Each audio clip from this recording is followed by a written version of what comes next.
Tras el asesinato de 2 empleados de la Embajada de Israel en el exterior del Museo Judío, esto fue en Washington, D.C., el primer ministro israelí, Benjamín Netanyahu, ha considerado que sus ciudadanos son testigos del terrible coste del antisemitismo y de una incitación salvaje contra el Estado de Israel.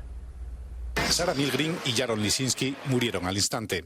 Acababan de salir de un acto en el Museo Judío de la capital. Paseaban con otras 2 personas que resultaron ilesas. Según la policía, el autor de los disparos usó una pistola que dejó caer allí mismo. Luego se dirigió al museo. Llegó muy agitado y pedía ayuda. Pensábamos que era una víctima, dicen testigos, que relatan que luego llegó la policía y confesó el crimen a los agentes. Libertad para Palestina, gritó ya con las esposas puestas.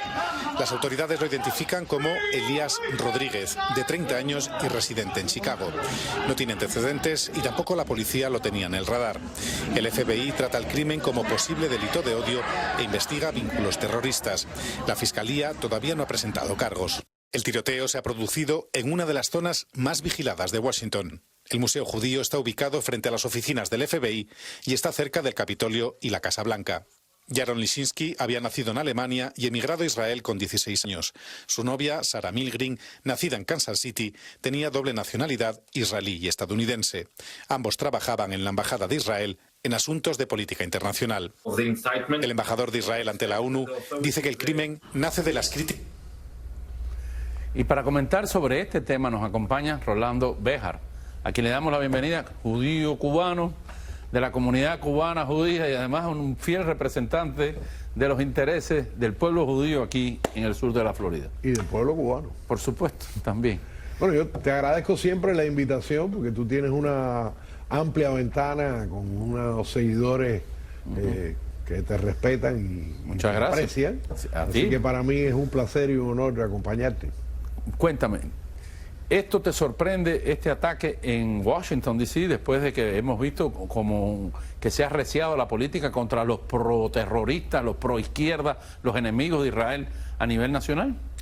Bueno, acuérdate que en el año 18 se produjo la primera masacre de judíos en la historia norteamericana en un templo en Pittsburgh, donde asesinaron a 9 judíos que estaban en su templo rezando y los asesinaron por el solo hecho de ser judíos. Y eso es del año 18, muchísimo antes de Gaza.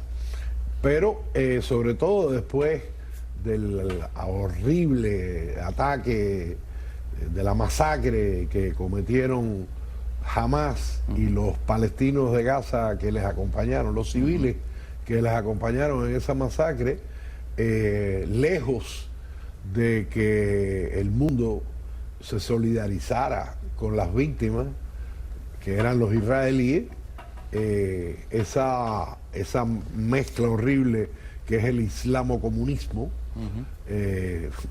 decidió apoyar a los victimarios y no a las víctimas, cuando los israelíes respondieron de la manera en que tenían que hacerlo, como siguen haciéndolo y como van a seguir haciéndolo hasta que jamás desaparezca de la faz de la tierra.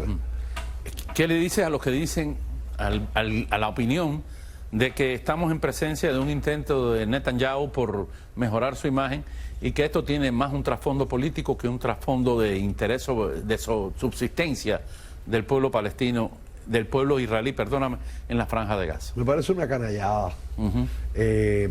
Netanyahu ha sido el conejillo de Indias de todo lo que le hicieron a Trump después. La gente a veces no se acuerda de que a Netanyahu le están fabricando casos judiciales hace más de 25 años, sin pruebas, sin evidencia, sin nada. Por eso hasta hoy, 25 años después, todavía no han podido ni siquiera llevarlo a juicio. Por mucha fuerza que pretenda pensar la gente que puede tener el primer ministro de Israel, el sistema judicial israelí está absolutamente en manos de la izquierda.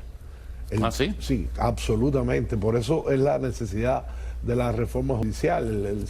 En Israel hay 2 características. Se ve monolítico, se ve un país monolítico, unido. ¿Es la imagen? No, lo es. No, lo es. pero por ser precisamente un país democrático, donde hay libertad de expresión, de pensamiento, de asociación, y es un país, los judíos toda la vida, en toda su historia, la Torá se diferencia del discurso de la época en que aparece, que es el primer documento que inspira a la compasión, inspira a proteger al más débil, inspira a proteger a la viuda, al huérfano. Entonces esa siempre ha sido la posición de los judíos. Los judíos jamás han invadido ningún país que no les haya atacado.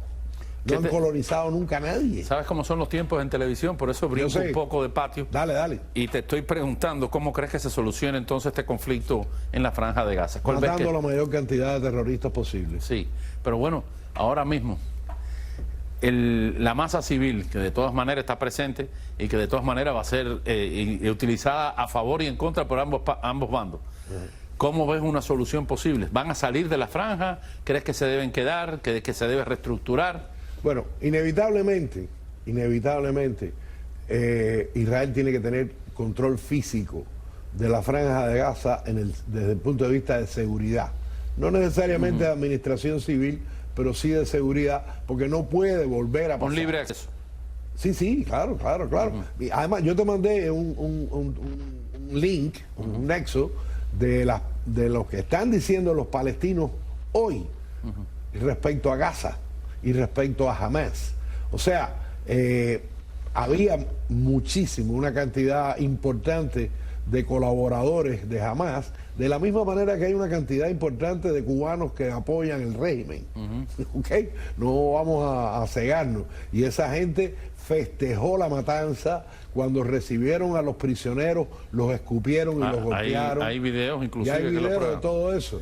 Sin embargo, también hubo cierta tolerancia de Israel con respecto a Hamas como administrador de la Franja de Gaza. Eso fue un fallo. Un error. Eso fue un error en la inteligencia israelí, de la misma manera que en la guerra de Yom Kippur no pensó que se iban a lanzar los sirios y los egipcios de nuevo una invasión.